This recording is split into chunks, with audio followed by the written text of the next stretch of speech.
ಬಗ್ಗೆ ಸರ್ ಹೇಳ್ತಾರೆ. ಸರ್ ನಮಸ್ತೆ, ನನ್ನ ಹೆಸರು ಜಗದೀಶ್ ಅಂತ, MNJ ಕ್ಯಾಟ್ರಿಂಗು. ನಮ್ಮದು ಇಲ್ಲಿ ಅಗ್ರಹಾರದಲ್ಲಿ ಬಸವೇಶ್ವರದಲ್ಲಿ ಗೋಡನ್ ಇದೆ, ನಮ್ಮ ಸ್ವಂತವ್ರು ಮಾದೇನುಂಡಿ. ಸರ್ ಇಲ್ಲಿ ಡಾಲಿ ಧನಂಜಯ ಸರ್ ಅವ್ರದ್ದು ಒಂದು ಮದುವೆ ಈವೆಂಟ್ ನಡೀತಾ ಇದೆ 15 ಮತ್ತು 16. ಅವರ ಎಕ್ಸ್ಪೆಕ್ಟೇಷನ್ ಅಂದರೆ ನಮ್ಮ ಅಭಿಮಾನಿ ದೇವರುಗಳಿಗೆ ನನ್ನ ಮದುವೆಯಲ್ಲಿ ಬಂದು ಎಲ್ಲರೂ ಸಂತೃಪ್ತಿಯಾಗಿ ನನ್ನ ಕುಟುಂಬ ಅದು, ಆ ಕುಟುಂಬದಲ್ಲಿ ಎಲ್ಲರೂ ಬಂದವರು, ನನ್ನ ಕುಟುಂಬದವ್ರು ಎಲ್ಲರಿಗೂ ಒಂದೇ ಒಳ್ಳೆ ಊಟ ಕೊಡಬೇಕು ಅನ್ನೋ ಒಂದು ಅಭಿಪ್ರಾಯ ಇಟ್ಕೊಂಡು ಅವ್ರು ಮೈಸೂರಲ್ಲಿ ಒಂದು ಫಂಕ್ಷನ್ ಮಾಡ್ತಾಯಿದ್ದಾರೆ. ಇಲ್ಲಿ ನಾಳೆ 15ನೇ ತಾರೀಕು ಒಂದು 25,000 ಜನಕ್ಕೆ ಅಡುಗೆ ವ್ಯವಸ್ಥೆನ ಊಟಕ್ಕೆ ಕೇಳಿದ್ದಾರೆ. ಮತ್ತು ಭಾನುವಾರಕ್ಕೆ 5,000 ತಿಂಡಿ, 10,000 ಜನಕ್ಕೆ ಊಟ ಇದೆ ಸರ್. ಎಲ್ಲದರಲ್ಲಿ ಒಂದು ವಿಭಾಗ ಬಂದು ವೃದ್ಧರಿಗೆ, ವಯಸ್ಸಾದವರಿಗೆ ಬಾಳೆ ಎಲ್ಲ ಕೂತ್ಕೊಂಡು ಊಟ ಮಾಡೋಕ್ಕೆ ಒಂದು ವ್ಯವಸ್ಥೆ ಮಾಡಿದ್ದೀವಿ.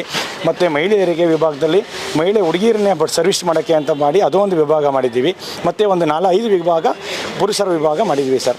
ಎಲ್ಲರಿಗೂ ಕೂಡ ಯಾವುದೇ ರೀತಿ ತೊಂದರೆ ಆಗದೇ ರೀತಿ ವ್ಯವಸ್ಥೆಯನ್ನು ಮಾಡಿದ್ದೀವಿ.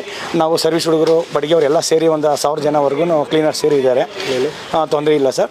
ಮತ್ತು ಮದುವೆ ಊಟದ ಮೆನು ಬಂದು ಒಂದು ಕೋಸಂಬರಿ, ಒಂದು ಕಡಲೆಕಾಳು ಉಸ್ಲಿ ಇದೆ, ಹೆಸರುಬೇಳೆ ಪಾಯಸ, ತುಪ್ಪ, ಹೋಳಿಗೆ, ಮಸಾಲೆ ದೋಸೆ, ಪಲ್ಯ, ಚಟ್ನಿ, ರುಮಾಲ್ ರೊಟ್ಟಿ, ಪನ್ನೀರ್ ಕಡೆ, ಬೇಬಿಕಾರ್ನ್ ಮಂಚೂರಿ, ಮತ್ತು ದಾವಣಗೆರೆ ಬಜ್ಜಿ, ವೆಜ್ ಬಿರಿಯಾನಿ, ರಾಯ್ತ, ಅನ್ನ, ತುಪ್ಪ, ಆಂಧ್ರ ಪಪ್ಪು, ಮಂಗಳೂರು ರಸಮ್, ಮೊಸರು, ಹಪ್ಪಳ. ಇಷ್ಟು ರಾತ್ರಿ ಊಟದ ಮೆನು ಇದೆ ಸರ್. 25,000 ಇದೆ.